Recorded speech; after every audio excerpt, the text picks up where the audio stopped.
झनक और ऋषि की नई कहानी महा ट्विस्ट। दोस्तों, आज जो अपडेट मैं आपके लिए लेकर आया हूं ना, वो पूरी कहानी को नेक्स्ट लेवल पर ले जाने वाली है।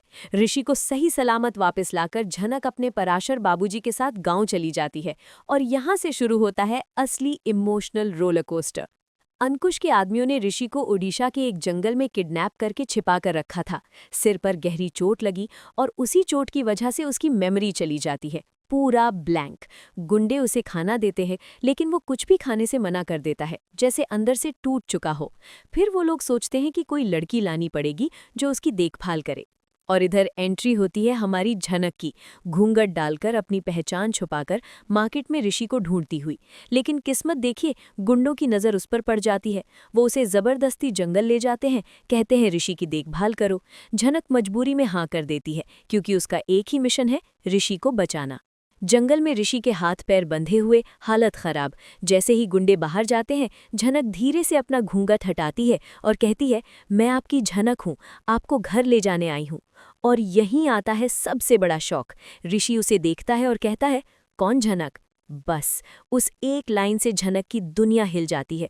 उसे समझ आ जाता है कि ऋषि अपनी याददाश्त खो चुका है। दिल टूट जाता है, लेकिन वो हार नहीं मानती। किसी तरह उसे लेकर घर पहुंच जाती है। घर वाले दोनों को देखकर खुश तो हो जाते हैं, लेकिन जैसे ही घर में एंट्री होती है, ऋषि सीधा अदिति को गले लगा लेता है। सब सन। नीलू और अदिति को मौका मिल जाता है। वो ऋषि की मेमोरी लॉस का फायदा उठाकर झनक को बार बार इंसल्ट करती हैं और आखिरकार उसे घर से निकाल देती हैं। झनक भी ठान लेती है, अब और नहीं। वो अपने बाबूजी पराशर के साथ गांव चली जाती है। लेकिन सच बताऊं, उसका दिल वहीं शहर में ऋषि के पास रह जाता है।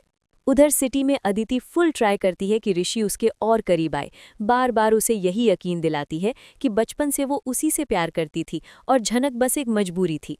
नीलू भी पूरा सपोर्ट करती है और झनक के खिलाफ माहौल बनाती रहती है। लेकिन कहानी यहाँ ट्विस्ट लेती है। ऋषि को कुछ कुछ फ्लैशेज आने लगते हैं, किसी की आवाज़, किसी के आंसू। मैं आपकी झनक हूँ, ये शब्द उसके दिमाग में गूंजने लगते हैं। अदिति के साथ होते हुए भी उसका दिल खाली खाली सा फील करता है। फिर एक दिन उसके हाथ में वही दुपट्टा आ जाता है जिससे झनक ने जंगल में उसके हाथ खोले थे। जैसे ही वो उसे छूता है, उसके दिमाग में सब फ्लैशबैक की तरह घूमने लगता है। जंगल, बंधे हाथ और घूंघट हटाती हुई झनक। उधर गांव में झनक खुद को स्ट्रांग बना चुकी है। वो गांव के बच्चों को पढ़ा रही है, बाबूजी का सहारा बन रही है। दिन में स्ट्रांग, लेकिन रात को चुपचाप रोती है। उसे भरोसा है, उसका प्यार सच्चा है और एक दिन ऋषि जरूर लौटेगा। इसी बीच अंकुश जेल से बाहर आने की प्लानिंग करता है। उसे पता चलता है कि ऋषि अभी पूरी तरह ठीक नहीं है। वो फिर से हमला करने का प्लान बनाता है, यानी डेंजर अभी खत्म नहीं हुआ है। और जब ऋषि को सच्चाई का अंदेशा होने लगता है, वो चुपचाप गांव पहुंच जाता है।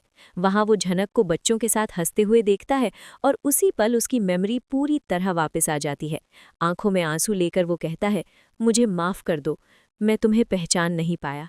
तुम ही मेरी जिंदगी हो झनक। झनक बस उसे देखती रह जाती है। आंखों से आंसू बहते रहते हैं, लेकिन शब्द नहीं निकलते।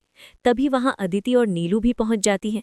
अदिति को समझ आ जाता है कि उसका प्यार सिर्फ जिद था और झनक का प्यार सच्चा। लेकिन क्या वो इतनी आसानी से पीछे हटेगी? और सबसे बड़ा सवाल, क्या अंकुश फिर कोई नई चाल चलेगा? अगला धमाकेदार एपिसोड, ऋषि और झनक की अग्नि परीक्षा। गांव में ऋषि और झनक का आमना सामना तो हो गया, लेकिन असली ड्रामा तो अब शुरू होगा। जब ऋषि ने झनक को गले लगाकर माफी मांगी, तभी पीछे से अदिति की चीख गूंजती है। अदिति हार मानने वालों में से नहीं है। वो झनक पर इल्जाम लगाती है कि उसने ऋषि की कमजोरी का फायदा उठाकर उसे काला जादू या किसी गांव के टोटके से वश में कर लिया है। वो चिल्लाकर कहती है, ऋषि तुम बीमार हो, ये लड़की तुम्हें फिर से फंसा रही है। नीलू भी आग में घी डालने का काम करती है और गांव वालों के सामने झनक के चरित्र पर सवाल उठाती है। लेकिन इस बार झनक पुरानी वाली झनक नहीं है। वो शांत रहती है और ऋषि का हाथ पकड़कर कहती है, ऋषि जी, याददाश्त आपकी गई थी, मेरी नहीं।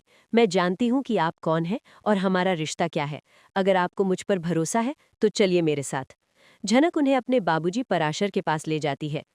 इधर शहर में अंकुश जेल से छूट चुका है। उसे पता चलता है कि ऋषि गांव में है और उसकी याददाश्त वापस आ रही है। वो सोचता है कि अगर ऋषि शहर वापस आया तो उसकी सारी पोल खुल जाएगी। वो अपने गुंडों को आदेश देता है, इस बार ऋषि बचना नहीं चाहिए और उस झनक को भी रास्ते से हटा दो।